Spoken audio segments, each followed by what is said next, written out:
Meus caros amigos, companheiros de jornada, hoje é dia 23 de março de 2020 e todos nós, creio que o mundo inteiro encontra-se hoje de quarentena, guardados em suas casas para se prevenir contra esse vírus, coronavírus, o Covid-19, que é o CID dado para esse vírus. Gostaria de falar com vocês alguma coisa sobre alienação parental e Jesus voltará. E aí vocês me dirão, mas o que tem a ver a alienação parental com o lado espiritual voltando-se aí para Jesus?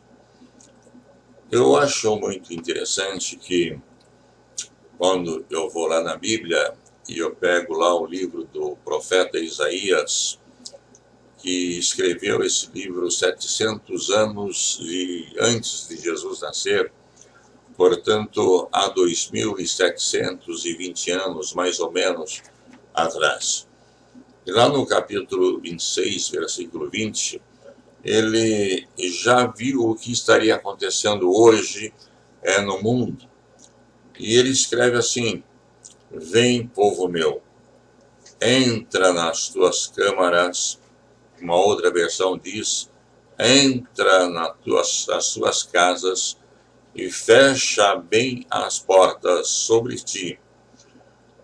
Esconde-te só por um momento, até que passe a pestilência, até que passe, em outra versão, a indignação de Deus.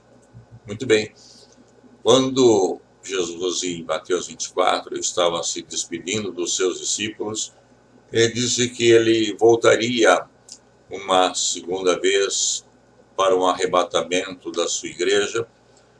E eu, quando me refiro aqui à igreja, eu não quero me referir ao templo, tijolo, aquilo que vocês veem em todo lugar e que muitos irmãos aí católicos fazem o sinal da cruz de reverência ao templo, mas eu quero me referir à igreja, à pessoa, porque a igreja é isso, é você, é eu que tem Jesus no coração.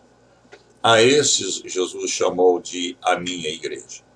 E ele voltará um dia para nos levar, para nos buscar.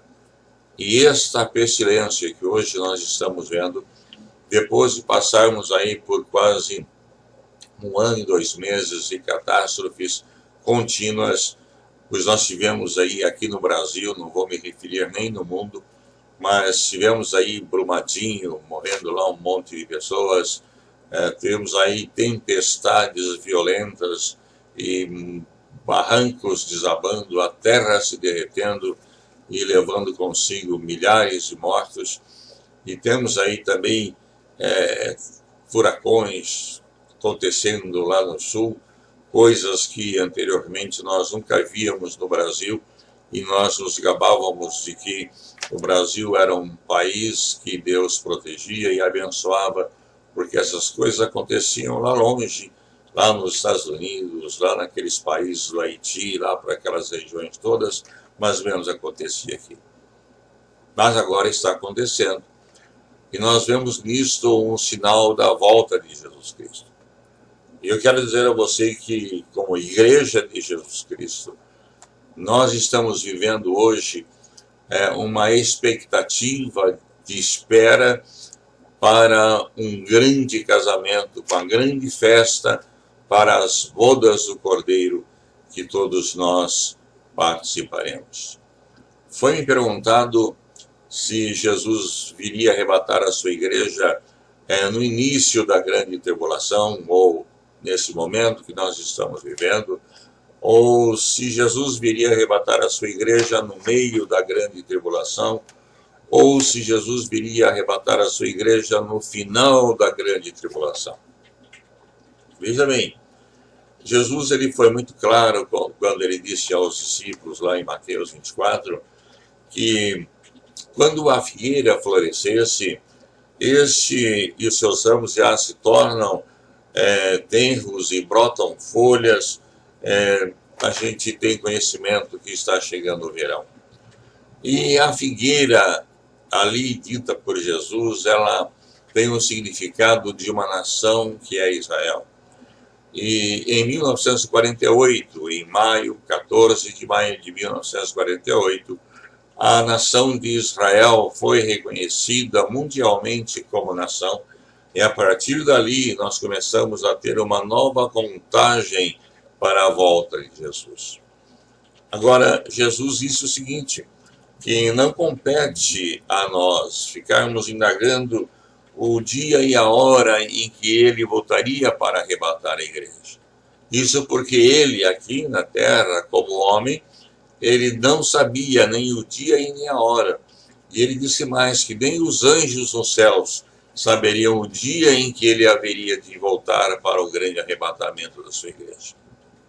E ainda mais lá em Mateus, em Atos, quando ele está sendo elevado às alturas, sendo assunto aos céus, os discípulos perguntaram ao Senhor, mas será agora o tempo em que vai se instalar o reino de Israel?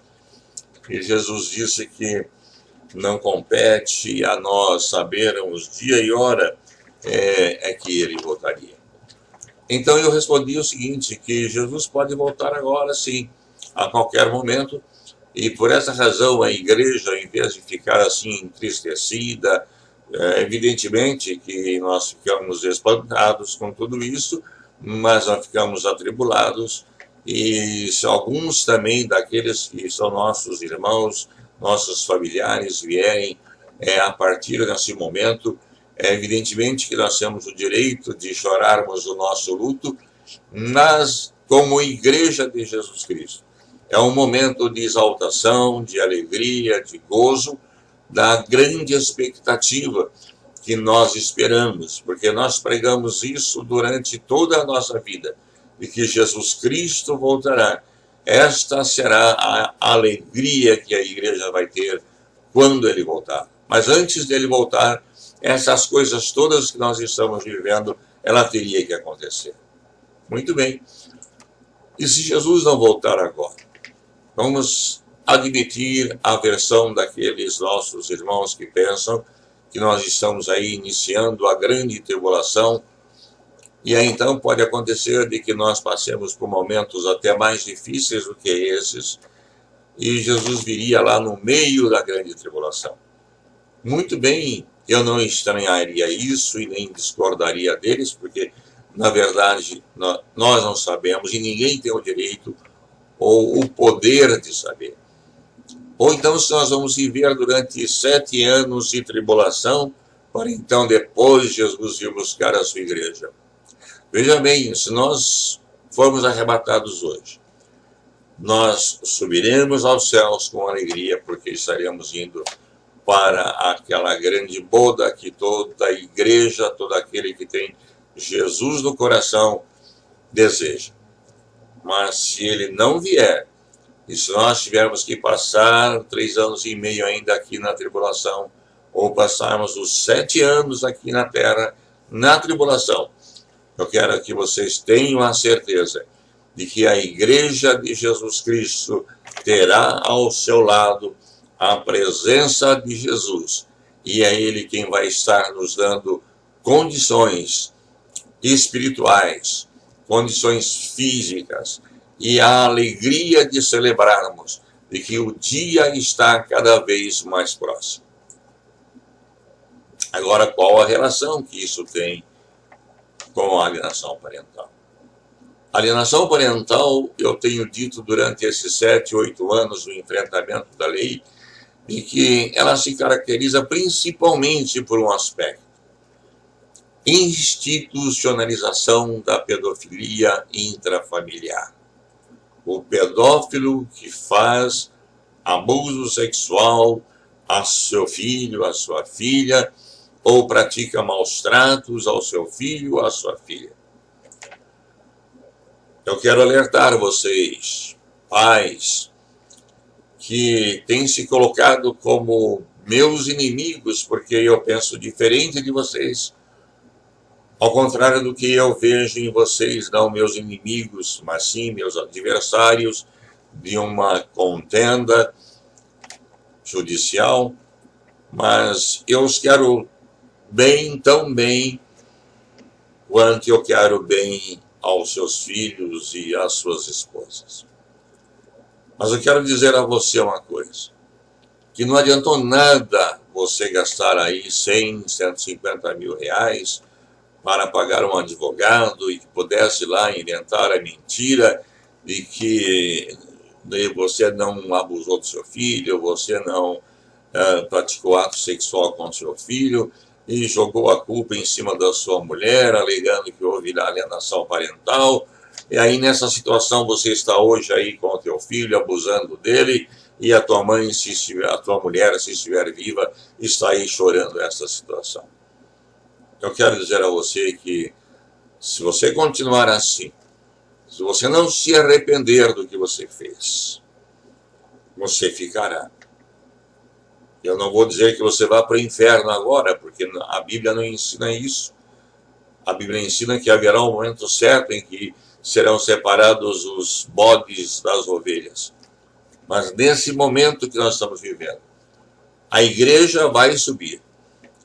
E vocês, pedófilos, que maltrataram os seus filhos e as suas mulheres, vocês ficarão.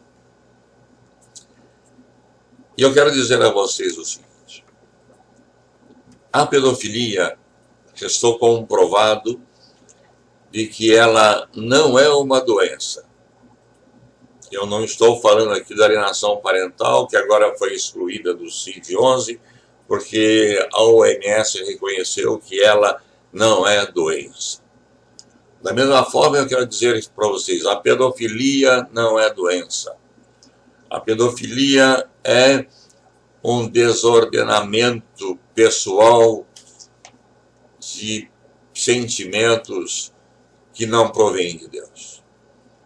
E eu estive vendo uma reportagem há pouco tempo de um médico lá de Santo André, num hospital de Santo André, que eu não gravei o nome, deveria tê-lo feito, e ele faz um trabalho que ele estava tentando recuperar o pedófilo. Então, a princípio, ele achava que o pedófilo era doente. E aí depois, então, ele concluiu que a pedofilia não é uma doença, mas é um transtorno de comportamento. E ele começou a fazer um trabalho com esses pedófilos. E ele diz o seguinte, que da pedofilia desses, pegou assim um grupo de 10 pedófilos, ele disse que 80% desses pedófilos, eles voltam a praticar os mesmos atos. Apenas 20% é que conseguem resistir. E a terapia que ele recomenda para um pedófilo é que não pegue o seu filho no colo se você se sente tentado a lhe acariciar em lugares onde não deve, que você, pedófilo, não vá em festas de aniversário onde tem crianças, que você, pedófilo, não fique assistindo aí filmes de pornografia e especialmente filmes que têm crianças aí sendo exibidas. Nessa terapia toda que ele faz, apenas 20% dos pedófilos, eles acabam realmente vencendo e voltando novamente a conviver socialmente bem com as crianças. 80% voltam à pedofilia. Mas eu quero dizer a vocês uma coisa, que a pedofilia ela é igual à cocaína, igual à droga, ela vicia. Agora eu pergunto para vocês, a cocaína é uma doença? O drogado, ele é um doente? Ele não é um doente. Ele apenas tem uma compulsão às drogas, ele tem uma compulsão à maconha, à cocaína, ao LSD, ao êxtase e outras tantas drogas que estão por aí. A pedofilia também é uma droga. E eu quero dizer a você e dar uma boa notícia para você, que o viciado em cocaína, ele pode deixar esse vício. O viciado em maconha, ele pode deixar esse vício. E eu quero dizer a você que o viciado em pedofilia, ele pode deixar esse vício. E sabe de que forma? Com Jesus. A única solução que se tem para acabar com a Cracolândia em São Paulo é falar de Jesus Cristo e convencer o drogado a aceitá-lo, e ele será liberto e voltará novamente à sua família e terá uma vida abundante com Deus. Você, pai pedófilo, que tanta tristeza causou aos seus familiares, você tem cura. Se você aceitar Jesus Cristo como teu Salvador, você vai sentir-se liberto desta compulsão. E eu tenho certeza que a atitude primeira que você vai tomar é chegar perante o juiz e falar: Excelência, olha, realmente eu errei, eu menti, eu joguei a culpa em cima da minha mulher, mas eu é que estou errado. E sabe o que vai acontecer? Você vai ser liberto deste pecado, liberto dessa compulsão. Você vai até sentir o desejo de devolver os seus filhos às suas mulheres. E vocês terão uma vida muito mais feliz, completa, e vocês terão um novo recomeço. E aí vocês não temerão esta peste que está devastando o mundo, como eu não tenho medo. E eu já disse atrás, num dos vídeos que eu fiz, que um dos grandes legados que eu recebi de meu pai foi isso: filho, nunca tenha medo de nada. E você está diante de um homem que é um vencedor. Eu nunca tive medo de nada. Com 73 anos de idade, 43 anos militando na advocacia, eu nunca tive medo de um adversário. Apesar de ter sido já processado 5 vezes por vocês aí que pensam de forma diferente sobre a alienação parental, isso não me causou nem um pouco de medo. E Deus esteve comigo em toda essa caminhada. Eu quero contar para vocês um particular, uma coisa muito importante. Lá em 2012, em uma noite em que eu estava orando, falando com Deus e chorando, eu disse a Deus: Deus, por que que isto teve que acontecer justamente na minha casa? Eu que toda a vida preguei a tua palavra, andei com sinceridade, defendi todos com muita honestidade, porque isto aconteceu na minha casa. E eu ouvi no meu coração Deus falando: eu permiti que isso acontecesse contigo, porque eu sei que você aguentaria. Você aguentaria fazer o enfrentamento desta lei. Porque na casa de todos os outros que caiu essa situação, eles não souberam como sair dela. Mas a você, eu vou estar junto de você. Eu vou estar junto de seus filhos e de sua neta. E você vai vencer isso daí. Não por você mesmo, mas pela minha graça, você vencerá. E nós vencemos. Estamos vencendo. Agora nós estamos lutando não mais por minha causa, que já está ganha, mas pela causa de centenas de outras mães que estão chorando por seus filhos estarem na mão de vocês, pedófilos que estão me ouvindo. Se vocês querem acertar a sua vida com Deus, não há outro caminho senão aceitar o Senhor Jesus, arrepender-se do que fizeram. E o arrependimento ele implica em uma ação, em uma tomada de posição de voltar atrás. E aí vocês verão o que Deus poderá fazer. Eu defendi o caso de um cliente criminal, e ele me perguntou antes de entrarmos na sala, o que eu devo dizer? Eu disse a ele, você diga a verdade. E ele me falou, mas se eu dizer a verdade, eu vou ser condenado. Eu falei, certamente você vai ser condenado. Mas eu farei de tudo para que a tua pena seja a menor. E esse homem entrou na sala de audiência. E aí foram interrogadas as testemunhas. E todas as testemunhas contra ele. Quando parou a última testemunha, o juiz, eu não vou citar o nome dele para que não o comprometa, ele disse para mim, doutor, o senhor não quer sair um pouquinho e dar uma orientação para o seu cliente? Eu disse para ele, não, excelência, eu não faria isso, porque o meu cliente sabe o que está aí no processo e ele veio aqui para falar a verdade. Esse homem sentou-se na cadeira do réu e respondeu às perguntas do juiz como realmente as coisas aconteceram. E quando ele acabou de falar, para surpresa minha até, aquele juiz levantou-se de sua cadeira, disse à secretária que terminou, pode encerrar o termo, daqui para frente você não precisa mais registrar. Ele dirigiu-se até o réu e estendeu-lhe a mão.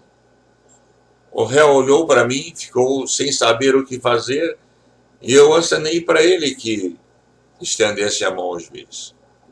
E o juiz o cumprimentou e disse, eu quero cumprimentar o senhor, porque até hoje, em toda a minha carreira de juiz, eu nunca vi um réu que tenha sentado aí e que tenha falado a verdade e que não quis que outra pessoa fosse responsabilizada pelos seus atos, mas que o senhor era o responsável. O senhor está de parabéns pela sua conduta. Em consequência, esse homem que deveria tomar uma pena de detenção, de reclusão, o juiz o condenou sim. Aplicou-lhe a pena? Sim. Mas ele a cumpriria, indo um dia por semana prestar serviço numa casa de caridade que chama-se Casa de Davi. Veja o que Deus pode fazer quando você fala a verdade, quando você realmente mostra que você está contrito e arrependido e você quer recomeçar de novo. Fica aqui, meu caro amigo, que muitos de vocês eu conheço, talvez vocês não tivessem oportunidade de me conhecer melhor, mas agora eu quero que vocês saibam de que fatos como este, que eu narrei, eu vivi nesses 43 anos. Quando um réu fala a verdade, dificilmente ele vai para a cadeia. Porque Deus o abençoa. E Deus muda a cabeça do juiz. E Deus aplica a justiça com toda a sua dimensão. E esse arrependimento ele implica numa tomada de posição que é voltar atrás e dizer, Senhor, eu errei. Eu errei. Volte atrás. Devolva aos seus filhos as suas mulheres, mães que estão mortas porque foram tiradas de seus braços os filhos. Confesse que vocês fizeram ao juiz que presidiu o processo. E vocês irão mais tarde me encontrar por aí nas esquinas da vida, nas encruzilhadas dos montes, dos outeiros. E vocês irão dizer: doutor, o senhor tinha razão. Deus é soberano. Jesus Cristo salva, é verdade. E eu quero aqui, com essa palavra, estendê-la a todos aqueles que estão aí inscritos no canal Alonso Advogados Brasil, e que vocês saibam que a advocacia não é somente defender o direito. A advocacia é mostrar também que pessoas erram, mas que podem acertar suas vidas, desde que tenham um encontro real e verdadeiro com o Senhor Jesus Cristo. Deus vos abençoe. E a minha oração é que Deus transforme as suas vidas, de sorte que esse momento cruel que nós estamos vivendo, para você, ele não será de tristeza, mas numa expectativa de que, convertido com Jesus no coração, mesmo que não dê tempo de você ser batizado, você será levado como igreja de Jesus Cristo para um lugar muito melhor do que esse que hoje nós temos aqui. Deus abençoe a todos vocês e que a paz de Jesus Cristo e o grande amor de Deus possa estar ocupando nesse instante o coração de cada um de vocês. Deus os abençoe e até uma próxima vez, querendo Deus.